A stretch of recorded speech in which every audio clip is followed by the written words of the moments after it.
Thank you. Oh, man, I'm so excited about the interview that's coming up, man. And by the way, I just learned this, that I thought she was, not that I thought she was, she is, of course, one of the most exciting media personalities we have in this country. She, Obo Akrande Trendy, show us some love, man. Oh, my goodness.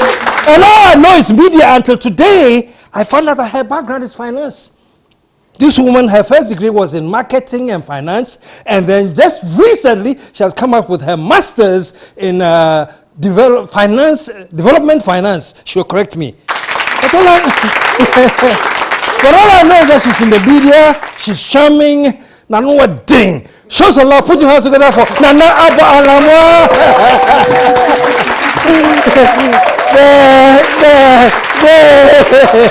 Please, have a seat.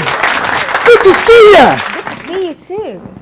I'm very embarrassed to say this and to admit this because I should know this. That your background is in finance. Oh, not a lot of people know that. Yeah. So you shouldn't be embarrassed. I think that once you're in the media, everybody assumes that you You're in a media class, you read journalism. But it's not such a big deal. I think that people should feel empowered to do whatever they want to do. It doesn't matter which background you have. Okay. If you have a passion for media, chase it. I've done it. But the interest was in finance and banking or something? Yes. Really? Yes. And the first degree was banking and finance? Yes. And you've recently completed your master's in development finance. Development finance? Yeah. Show us some love, man. Yeah. Really? You don't necessarily have to be in a journalism class. So you've not been, you don't have a journalism quote unquote background? No. Everything I know in the media is self-taught. Really? Yes. Wow. Well, congrats. I'm a parrot by nature, so I think it helps. So where do you get the passion for media? I think it's something I probably picked up from my father. Okay. Because my father, a long time ago, and may his soul rest in peace, was a presenter on GTV. He was. There was a show called Agri-Mag, I think. It was an agric magazine show. And so and your dad was presenting it? He was presenting it. He's got an agric background. Wow. Yeah, so he was the presenter for that show. And I used to admire my father a lot on TV. I see. I didn't understand anything he said. He was on TV. But he was on TV, and that made me very happy. My father was such a handsome man. Yeah. So I admired that. And so I think I got that from my father. My father loved to read. My father was always reading, so he introduced me to books at a very early age. And also, he watched the news a lot. So I found myself every time... Watching the news? Yeah, sitting on his lap, watching the news. And that's when I fell in love with newsreaders. That's amazing, huh? Yeah, so I got... So you didn't exactly know what was going on, you didn't process it, but it was a fun event. Yeah, I just enjoyed watching it. I really enjoyed watching people on TV. And there are some homes that would just not allow children to watch TV. My father made sure that we watch the right programs. So, for instance, the news. You have to watch the news. Really? Yeah, you have to sit down. So, at a very young age, I knew about Gorbachev, and I didn't know who Mikhail Gorbachev was, but I knew the name. I knew about USSR. I didn't know what it was, but I knew USSR, and I was so young, and you could ask me the capital of any country and I could rattle it. You could ask me the president, I could rattle, just because I was watching the news. And I had no idea who they were. But it was when I turned 10, 11, 12, and I became more aware of certain things around me. Yeah, so I think I got it from my father. I see. And your mom was... my mom is a trader. Oh, is a trader? Yeah. Okay. She actually abandoned us. She moved to Israel. I hope she comes back soon. Oh, she's in Israel? Yeah. When did she leave? Early this year. She's there praying. She's praying? Praying, I guess. Well, my sister is there. My sister's the diplomat. Oh. Yeah, so... She wants to stay with your sister? Yeah. But hopefully she comes back soon. I thought I wasn't going to miss her, but I actually miss her. You do miss her? Yeah, sometimes. What was her particular influence on you? I know your dad had you get into news, reading and all that stuff. So there was always a conflict between my dad and my mom. So you come back from school, you have homework. And this is why I loved my father. I mean, I love my mother to bits. I completely love my mother to bits. But my mom says that, yes, school kakra, kitchen kakra, this kakra. And my father was all about, go and hide and read your book. I found the book a very beautiful place. I always escaped, And you went into books? I went into my books. It was a safe place for me. My books were my best friends, So anytime my mom yelled, I knew that there was work to do in the kitchen. There was work to do, somewhere I had to go and sweep, I had to clean. And I absolutely hated it. Oh, wow. But you prefer watching the news or reading? Reading, and my father would just come up with a story and said, oh, no, why are you sure? She has a temperature, just allow her. And I loved my father for that. I loved from her. And my father told me, and I will never forget, my father told me that if you know how to read, there is nothing in this world you cannot do. Because if you come across a meal, you can read the recipe and know exactly how to prepare the meal. And he was so right. He was really, really right. But of course, you can't learn how to prepare abomu and kobe from any book. Yeah, but that's why my mom. Google can help you. But that's why my mom was there. So I absolutely love them. But my father gave me, something that has really helped me thus far. I see. Books. I see. Yeah. What was your first gig into broadcasting, journalism? How did you end up there then? In secondary school. So, after junior high school, I chose some secondary schools. I couldn't make it. And my father said, oh, this school is so far away. I want you closer, or you have to be in the central region. You have to. I ended up at Ghana National College. Okay. And I didn't have friends there. I didn't know anybody there. They were all new people to me. And I noticed people walking in cliques. They had cliques because they had come from the same schools. And I was all by myself. And I was very unhappy, very, very unhappy in my first year. And I was reading science. I was a science student. And one of my science teachers, Mr. Indum, I love him so much. I went to him one day and I said to him that I hate the school. I hate this class. I'm unhappy in the school. And I just want to leave the school. I don't want to be here. And he asked what I really, really wanted to do. And I said, I just want to read. And I pick up my book and everyone says, hey, Abrofosem. And every time you're reading, people have something to say about you. And I'd come from a school where reading was so normal. Alcid Academy. If you're not reading, you're not considered a good kid. You have to read. You have to be seen with a book. You need to read 2 books a week. And I go to a new environment and people are not reading. And it was weird for me. And so I spoke to my teacher, Mr. Indi, who was our physics teacher, and I told him that I want to read with the school. I want to read to the school because I feel they don't know anything. They don't know which minister is doing what. And so he said, okay, bring a proposal. And I think he was trying to discourage me. He said, write a proposal. Let's show it to the headmistress. If she agrees, you can do whatever you want to do. He thought I couldn't write a proposal at that age. So you want to put together a proposal? I wrote a proposal, 3 pages, handwritten. Really? That you want to read? Yeah, so I went to him with a proposal and he was stunned. He took me to the headmistress and the headmistress was equally stunned. And she said, what exactly do you want to do with this? And I asked her a simple question. Do you follow the news? And she said, sometimes. So I asked, but if you don't follow the news, how do you actually tell us what is happening outside the school? Because we need to know. And this is why I want to read the news to the assembly every Monday morning. And she looked at me this way. You wanted to read the news to the assembly? Yeah. Wow. She just looked at me and thought, who is this mad little girl? Really? Yeah. She said, no, you can't do it. And I said, I can. Give me 1 week. Let me just do it. So Sundays, I'll go to my house mistress's house, beg her, and she'll tune the radio to Radio Ghana. I listen to the stories, I summarize them, I write them, and then Monday morning, I read it out to the General Assembly. News. Wow. Yeah. Wow!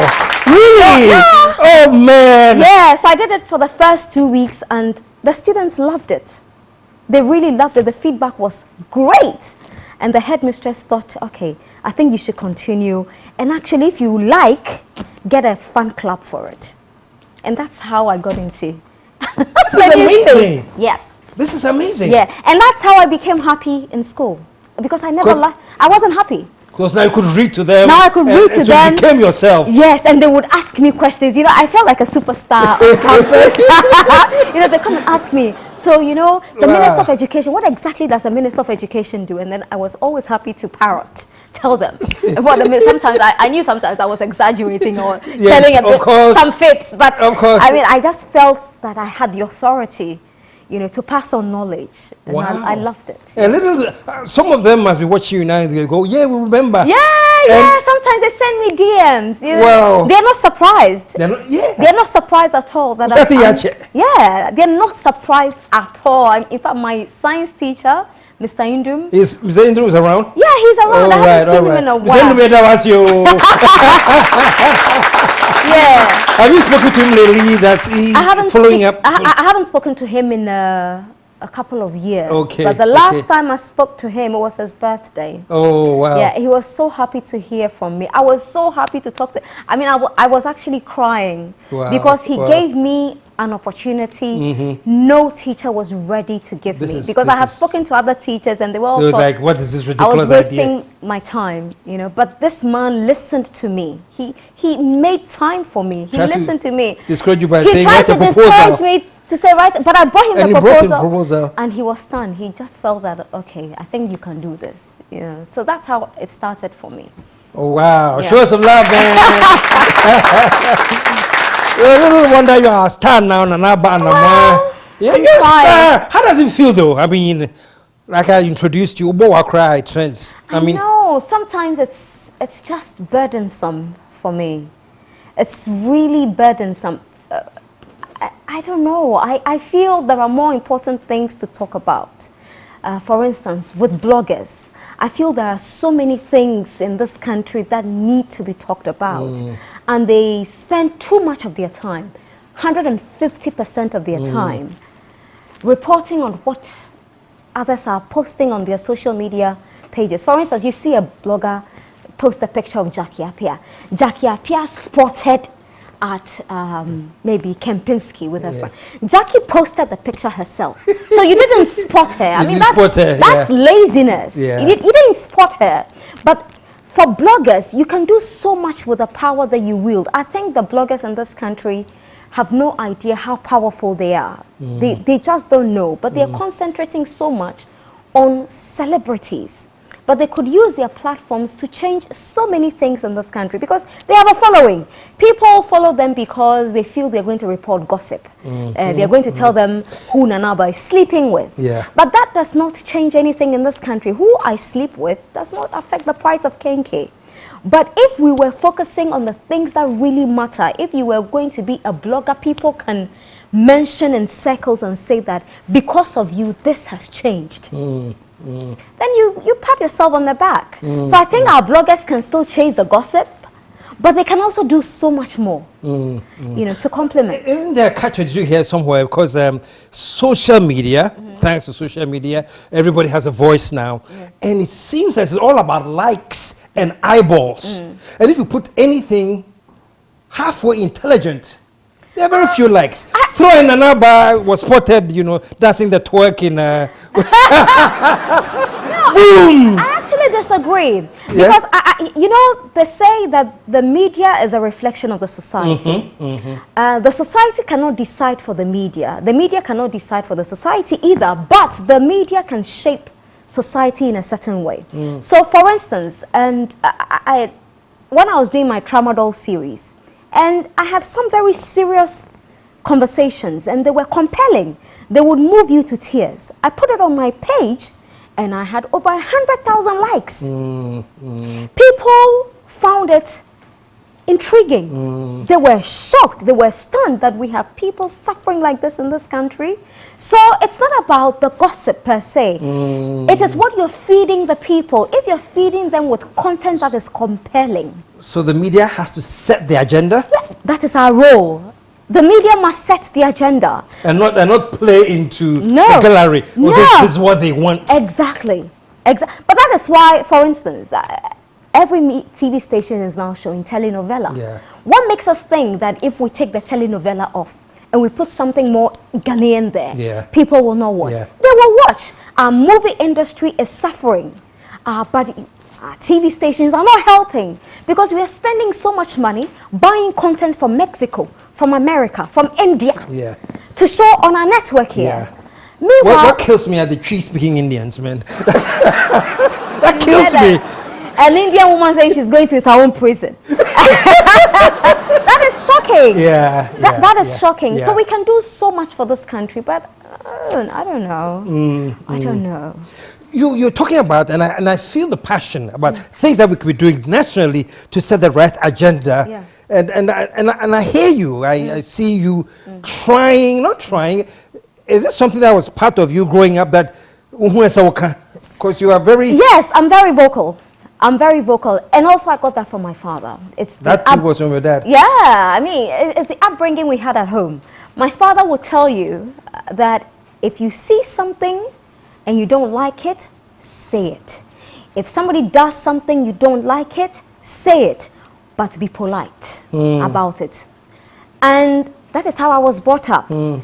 So I come home and my father needs to help me with my homework, and my father is being all lazy.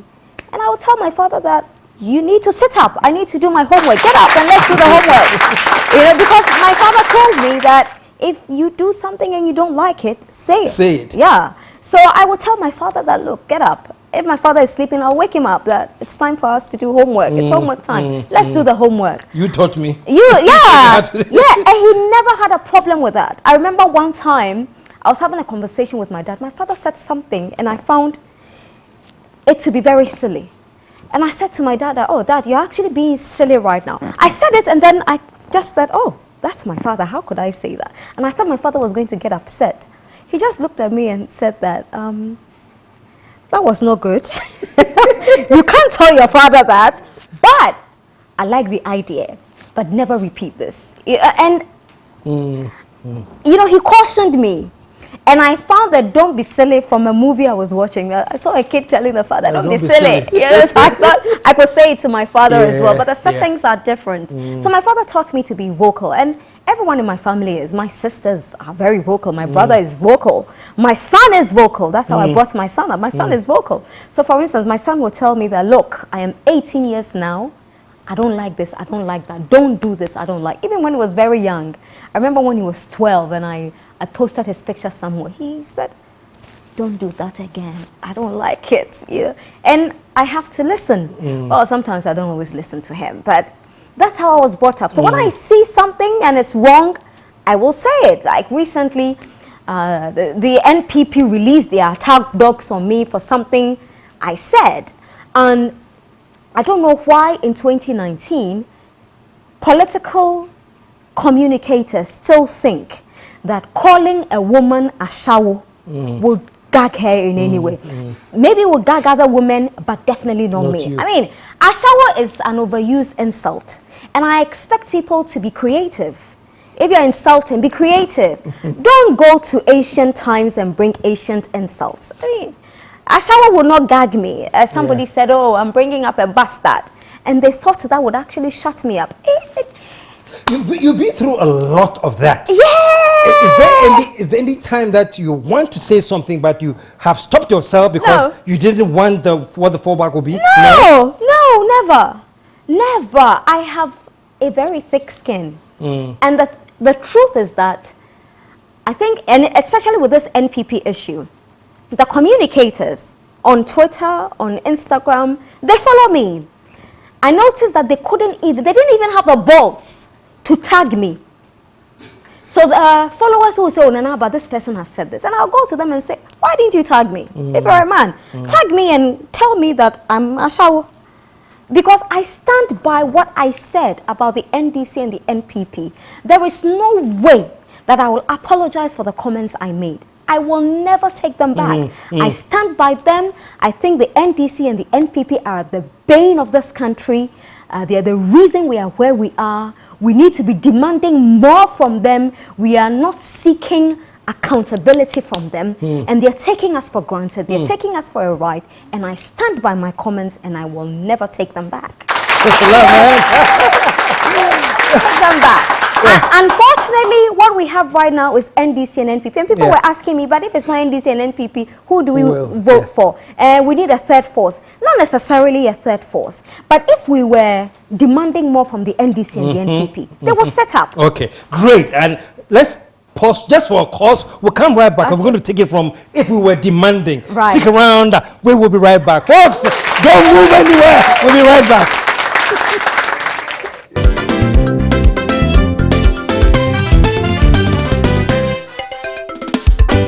The KSM Show.